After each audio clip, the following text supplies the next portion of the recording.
వారు ఆయన పేర్లు ఏమీ మాట్లాడలేదు. మాట్లాడకుండా అందుకే శ్లోకం చిన్నదైపోయింది. శివ శివ పశ్యంతి సమం శ్రీకామాక్షి కటాక్షితా పురుష. ఇక్కడ పురుష అంటే కేవలము మగవాళ్ళు అని అర్థం కాదు.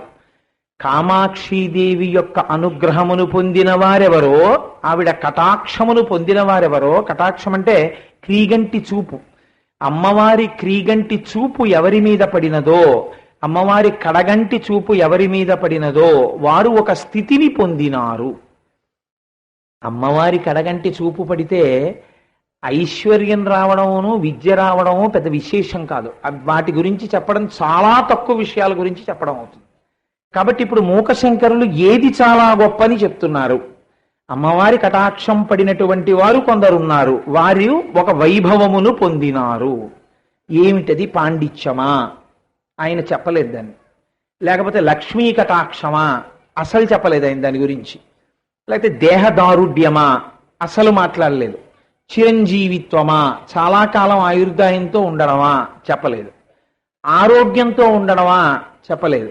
వంశాభివృద్ధియా? చెప్పలేదు. అంటే ఇవన్నీ చెప్పకపోవడానికి కారణం ఏమిటి?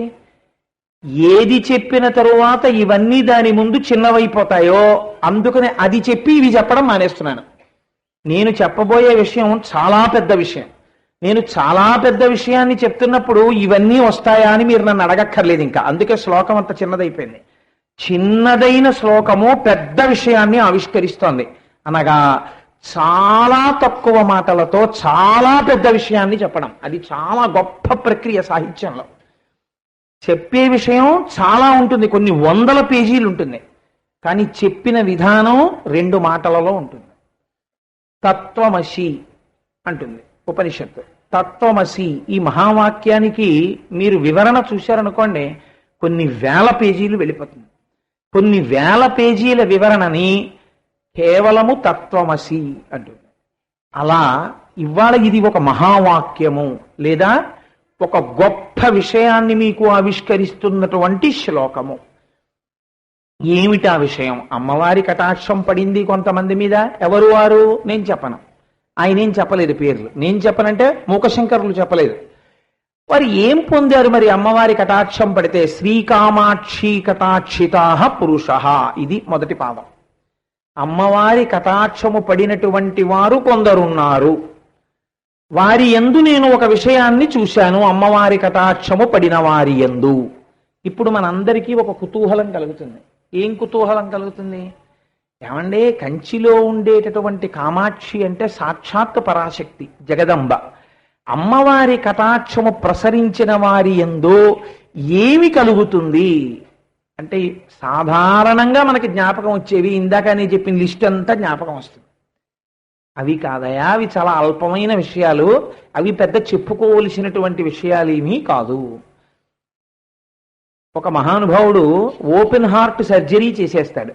ఆయన తన భార్యకి గోరు పుచ్చిపోతే లేకపోతే ఒక వేలు మీద ఓ చిన్న పుండు వేస్తే ఆపరేషన్ చేశాడు. వెంటనే ఏమంటే ఆయన ఎంత బాగా ఆపరేషన్ చేశాడో గోరు చుట్టూ వేస్తే అని చెప్పవలసిన అవసరం ఉంటుందా? ఆయన గుండెనే మార్చివేయగలిగినటువంటి శస్త్రచికిత్సా నిపుణుడు ఒక దిక్కుమాల గోరు చుట్టూను ఆపరేట్ చేయడం ఆయనకి పెద్ద విశేషం ఏమిటి? అలా ఒక మహత్తరమైన విషయం అమ్మవారి కటాక్షము చేత మీ యందు ప్రసరిస్తుంది. దాని ముందు మిగిలినవన్నీ తీసికట్టు. అనగా వీటి గురించి నువ్వు అసలు అడగక్కర్లేదు, అవి హేళగా ఇయ్యగలదు.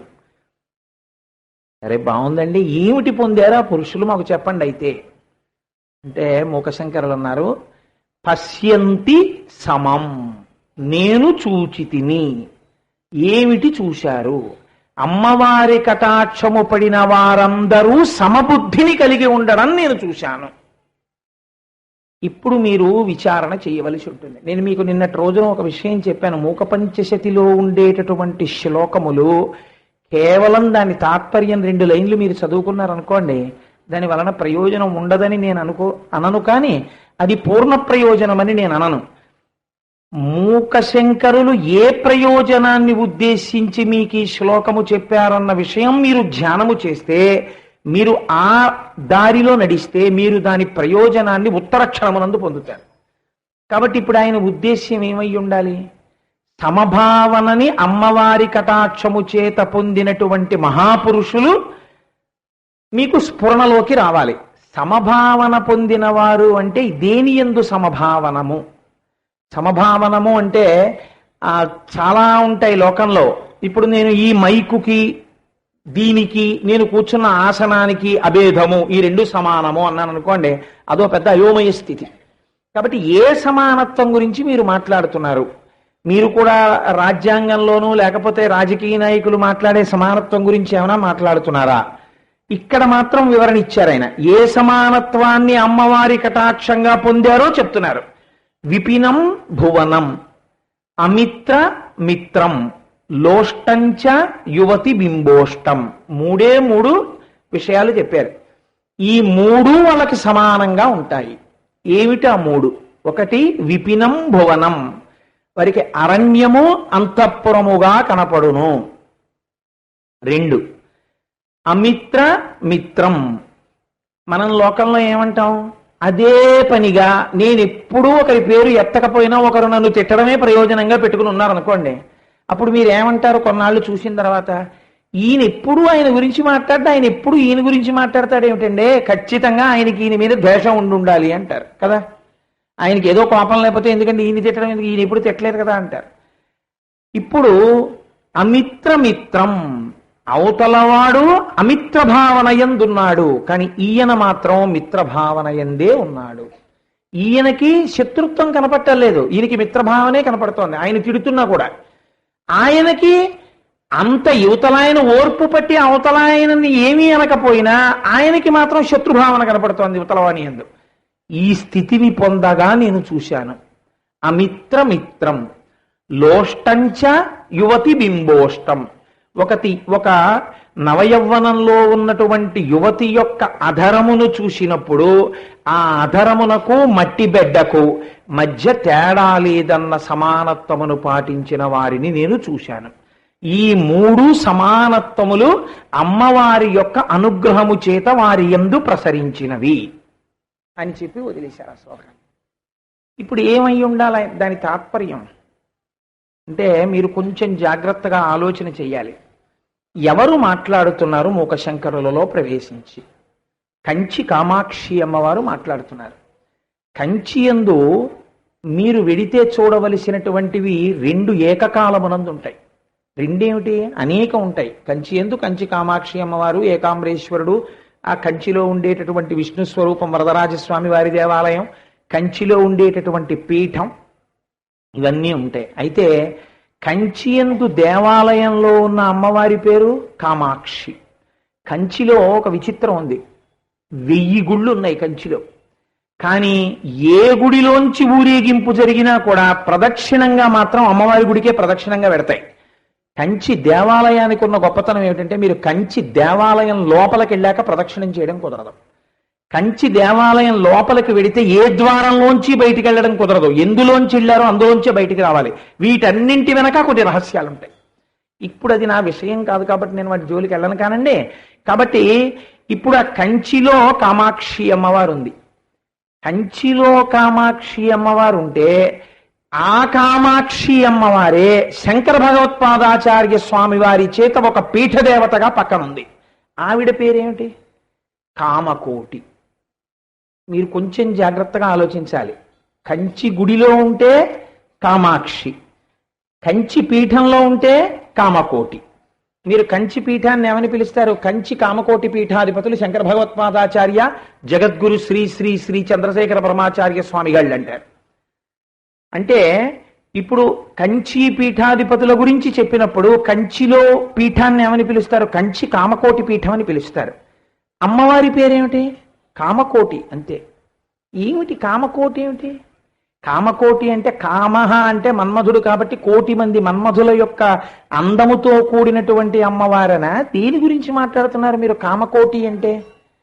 ఇది మీకు అర్థమైతే మీరు గొప్ప ధన్యతని పొందేసే మార్గాన్ని మూకశంకరులు ఈ శ్లోకంలో చూపిస్తున్నారు.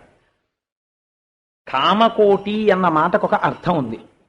కంచి వెళ్ళిన వాళ్ళు కామాక్షి దేవాలయాన్ని ఎంత పవిత్రంగా దర్శనం చేస్తారో, కామకోటి పీఠాన్ని కూడా అంతే గౌరవంతో అంతే భక్తితో దర్శనం చేస్తారు.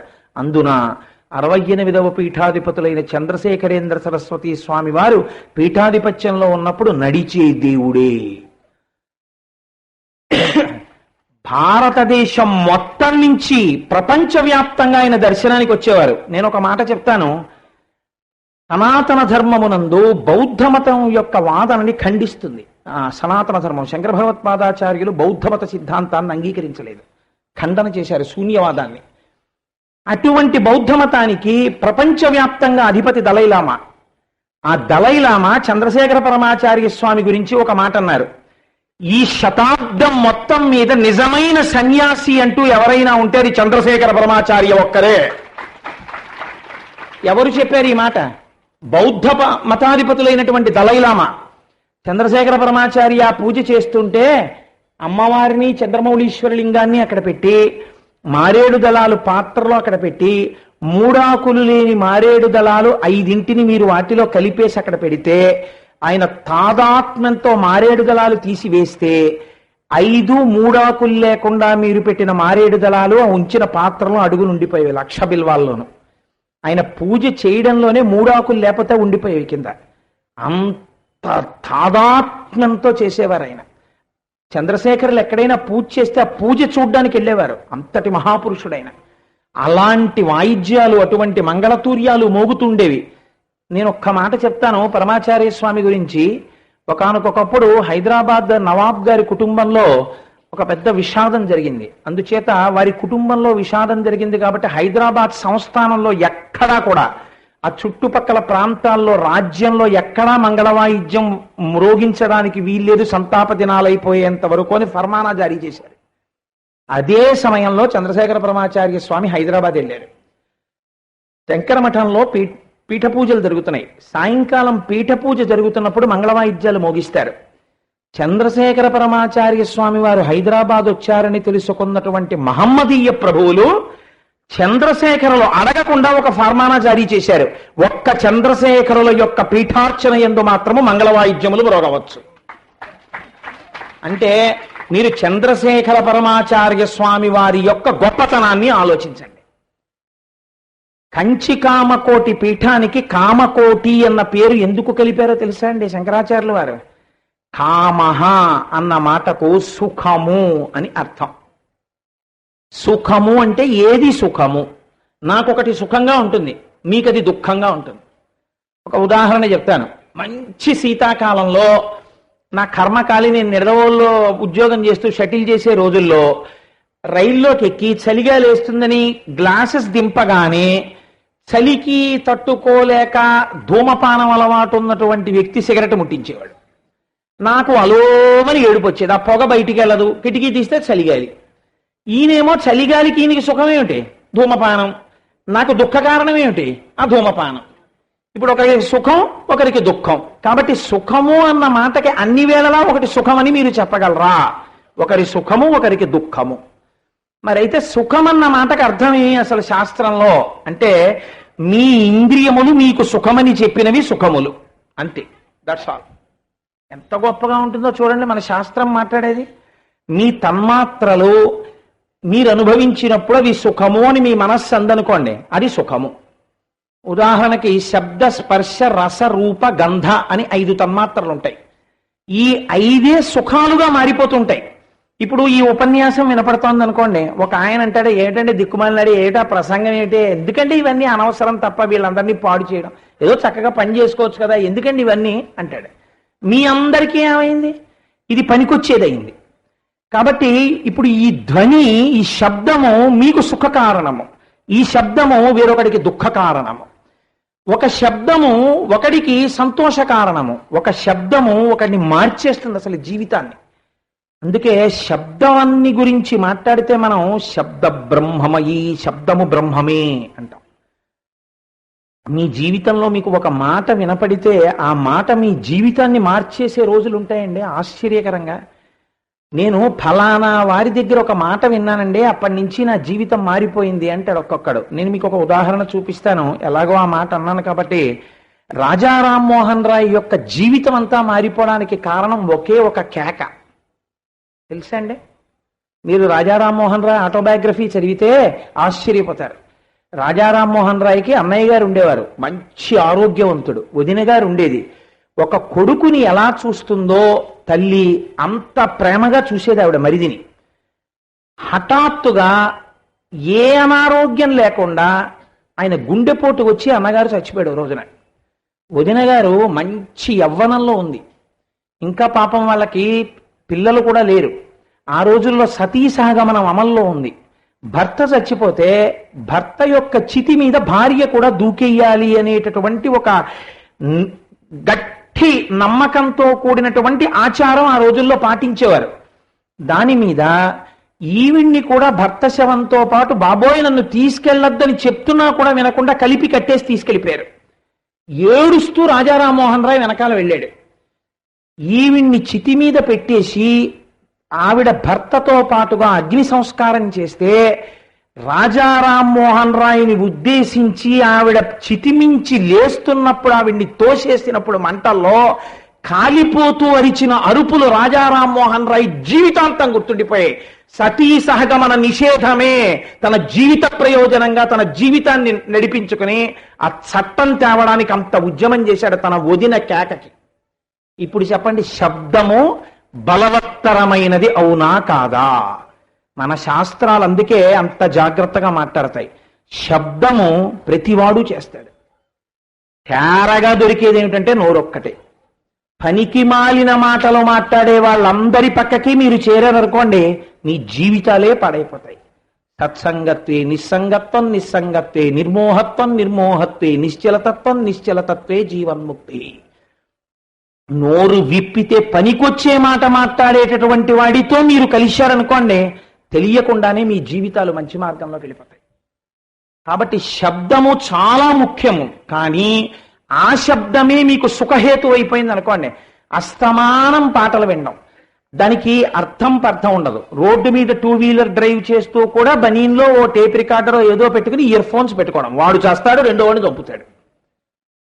ఇప్పుడు ఏమైంది? ఆ సుఖము వినాశహేతువై కూర్చుంది. ఇలా శబ్దము చేత కొన్ని వేల సుఖములు. ఆ పాట నాకు సుఖము, ఈ మాట నాకు సుఖము, ఫలానా డైలాగు నాకెంతో సంతోషము, ఇలా మీరు శబ్దము చేత సుఖములు పొందుతున్నారు. మీకు ఏ శబ్దములు సుఖములుగా అనిపిస్తున్నాయో అవి కొన్ని కోట్లు ఉన్నాయి, మీకు తెలియక్కర్లేదు. స్పర్శ, మీకు కొన్ని స్పర్శలు సుఖహేతువులు, కొన్ని స్పర్శలు బాధాకరములు. ఎండగా ఉందనుకోండి, చచ్చిపోతున్నానండి అంటాడు. ఏసీలోకి పంపించారనుకోండి, భయ హాయిగా ఉందండి అంటాడు.